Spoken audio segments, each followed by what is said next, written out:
Greeting of the day, guys. It's me, Sahil Zamadar. Now we continue our reading. Read regularly. Reading for 30 minutes a day will do wonders for you, but I must caution you.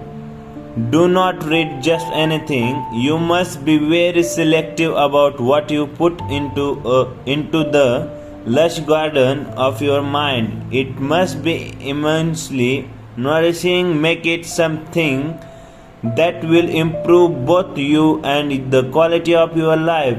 What did the sages read?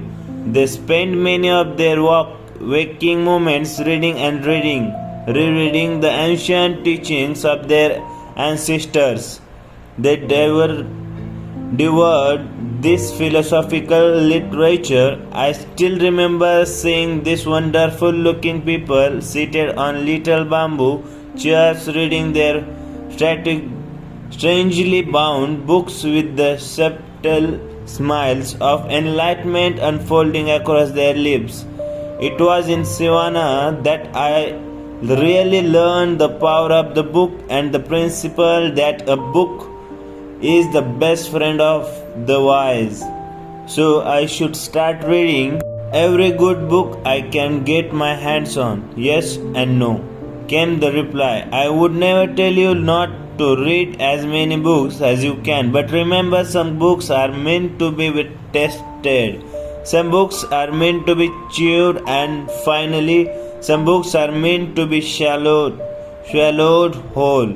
Which brings me to another point. You are feeling hungry. No, John. Julian laughed. I simply want to tell you that to truly get the best out of a great book, you must study it, not just read it. Go through it as you do when you read those contracts your big clients bring to you for your legal opinion. Really consider it, work with it, become one with it. The sages would read many of the books of wisdom in their vast library 10 or 15 times. They treated great books as scriptures, holy documents of divine origin. Wow, reading is really that important. 30 minutes a day will make a delightful difference in your life because you will quickly start to see the vast reverses of knowledge available for your use. Every answer to every problem you have ever faced is in print. If you want to be a better lawyer, father, friend, or lover, there are books out there that will rocket you to those goals. All the mistakes you will ever make in your life make already been made by those that have walked before you. Do you really think that the challenges you are facing are unique to you? I have never thought about it, Julian, but I see what you are saying and I know you are right. All the problems anyone has ever and will ever face over the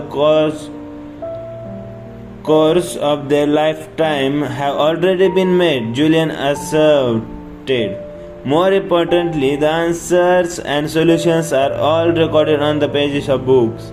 Read the right books, learn how to those who have proceeded, you have handled the challenges you are currently facing. Apply their strategies for success and you will be astonished by the improvements you will note in your life. What exactly are the right books? I asked, quickly realizing that Julian's point was an excellent one. I have leave that to your good judgment, my friend. Personally, since I have returned from the East, I spend the better part of my days reading biographies of the men and women I have come to admire and a great deal of the wisdom of literature. Any titles you could recommended to an eager young reader? I said, flashing a broad grin.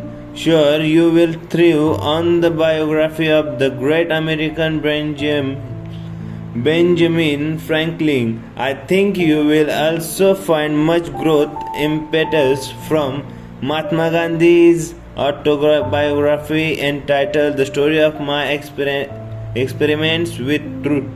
I also suggest that you read Siddharth by Hermann Hesse, the highly practical philosophy of Marcus Aurelius, and some of work of Seneca. You might ever read Think and Grow Rich by Napoleon Hill. I read it last week and thought it was very profound. Think and Grow Rich, I exclaimed, but I thought you left all of this behind you after your heart attack. I am really sick and tired of all the make money fast manual that are being peddled out there by snail oil salesmen preying on the weak. Easy, big fella. I couldn't agree with you more, offered Julian with all the warmth and patience of a wise, loving grandfather. I too want to restore the character ethic to our society. That little book is not about making a lot of money. It is about making a lot of life. I will be the first to tell you that there is a huge difference between well-being and being well off. I have lived it and know the pain of a money-driven life. Think and Grow Rich is about abundance, including spiritual abundance, and how to attract all that is good into your life. You might do well to read it, but I will not press the point. Sorry, Julian, I didn't mean to sound like an aggressive litigator. I offered apologetically. I guess my temper gets the better of me sometimes. One more thing I need to improve. I really am grateful for all that you are sharing with me. No problem, water under the bridge. My point simply is read and keep reading. Do you want to know something else interesting? What?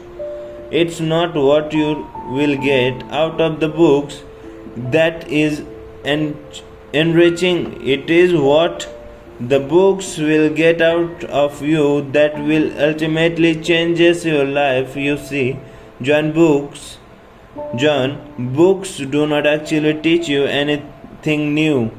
That's enough for today. We continue our reading. Okay, bye. Have a good day.